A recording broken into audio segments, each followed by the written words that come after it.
नमस्कार दोस्तों, मेरे YouTube चैनल इच्छाप्रद कहानियों में आपका स्वागत है। दोस्तों, आज की कहानी लेकर आया हूँ कहाँ राजा भोज और कहाँ गंगू तेली। तो अक्सर हम आम जीवन में बहुत सारी कहावतों का उपयोग करते आए हैं। आप जानते हैं कि इन कहावतों के पीछे भी एक कहानी छुपी है। हम इसको इस तरह से भी कह सकते हैं कि सभी कहावतों के पीछे कोई न कोई कहानी छुपी हुई है। आज हम उसी कहावतों के पीछे की कुछ कहानी उजागर करेंगे। दोस्तों, उज्जैनी राज्य के राजा का नाम राजा भोज था। वह बहुत पराक्रमी और विद्वान था। राजा अपने राज्य में विद्वान और कलाकारों का आदर सत्कार करता रहता था। राजा भोज के दरबार में कालिदास, भूभूति जैसे तमाम विद्वान पंडित मौजूद थे। इस बात का राजा को बहुत गर्व था। एक दिन राजा भोज के राज्य में एक भट्टाचार्य आया। उसने अपने एक शिष्य को राजा भोज के दरबार में भेजा। उसके शिष्य की अनोखी वेशभूषा के कारण सभी लोग देखने के लिए धीरे धीरे इकट्ठा हो जाते हैं। भट्टाचार्य के शिष्य ने राजा के दरबार में कहा, हे राजन, मेरे गुरु आपके विद्वानों से शास्त्रार्थ करना चाहते हैं। मारवाड़, गुजरात आदि के विद्वानों को हराते हुए चले आ रहे हैं। राजा ने शिष्य से कहा, तो आप अपने आचार्य जी को सम्मान के साथ हमारे महल में लेकर आओ। हम उनके खाने पीने की व्यवस्था भी यहीं राजमहल में करेंगे। राजा ने अपने दरबार की पंडित सभा को शास्त्रार्थ करने के लिए तैयार हो जाने को कहा। राजा भोज का दरबार लगा हुआ था। दरबार के सभी पंडित शास्त्रार्थ के लिए अपने आसन पर विराजमान थे। आचार्य के आने का इंतजार किया जा रहा था। थोड़ी देर बाद आचार्य अपने शिष्य के साथ प्रवेश किया। आचार्य भट्टाचार्य की वेशभूषा देखकर लोगों को आश्चर्य हुआ। लोगों के होठों पर हंसी आ गई। भट्टाचार्य के सिर पर हाथी को वश में करने का अंकुश बंधा था। गले में कांटे जैसा आभूषण पहने था। पेट पर एक वस्त्र लपेटे था।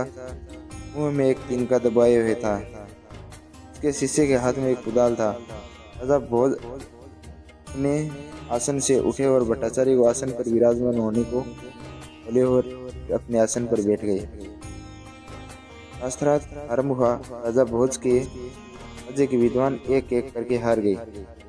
सबको हराने के बाद भट्टाचार्य ने कहा, राजन, आपकी नगरी में 4-5 दिन रहूंगा मैं। यदि कोई और पंडित या विद्वान अगर आपके राज्य में बचा हो, उन्हें भी शास्त्रार्थ के लिए बुला सकते हैं।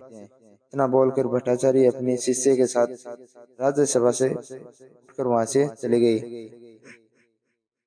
अपने पंडितों की हार की वजह से राजा भोज को पहली बार शर्मिंदा होना पड़ा। राजा भोज को रात में अपने कक्ष में नींद नहीं आ रही थी। बिना किसी को बताए रात को ही अकेले जंगल में घूमने निकल गए। सुबह का समय था। राजा भोज जब अपने महल की ओर जंगल में वापस आ रहे थे, उनकी नजर एक तेली पर पड़ी। तेली घानी से तेल निकाल रहा था।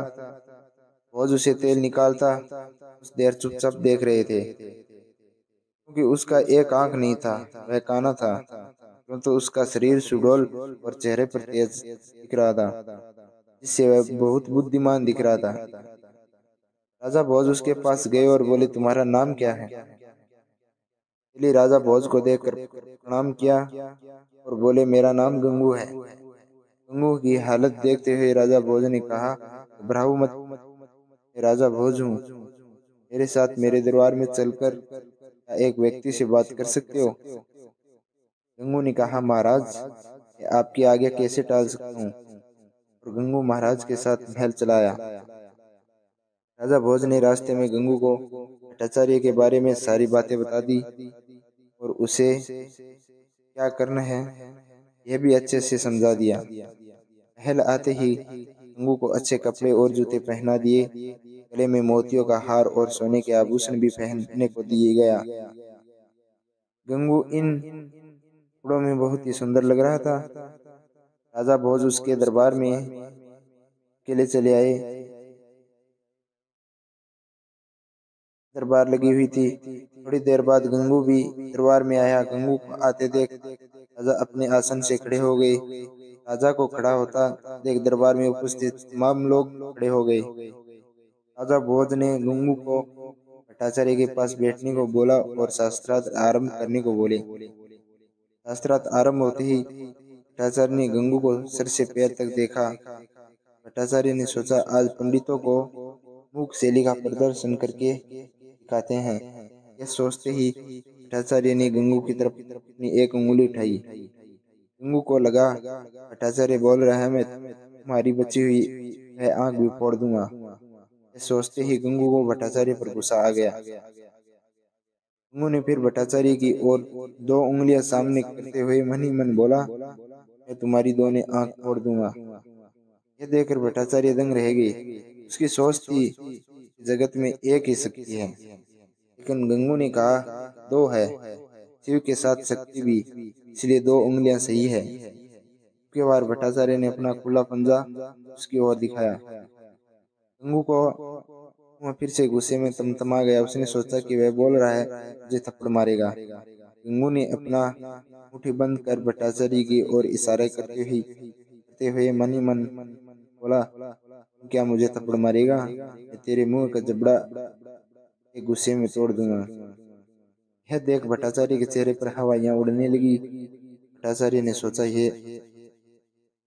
सोचने लगे कि मैंने कहा था कि 5 इंद्रियां बहुत चंचल होती है, इन पर काबू पाना मुश्किल है, लेकिन इसने बताया कि इन इंद्रियों को संयम द्वारा जीता जा सकता है। यह विचार आते ही भट्टाचार्य खुद को हारा हुआ समझ लिया। उसी समय भट्टाचार्य अपने सर पर बंधा अंकुश और अपने बदन पर सभी आभूष उतार फेंक और गंगू तेली के चरण में गिरकर हार मान ली और अपने शिष्य के साथ वहां से चले गए।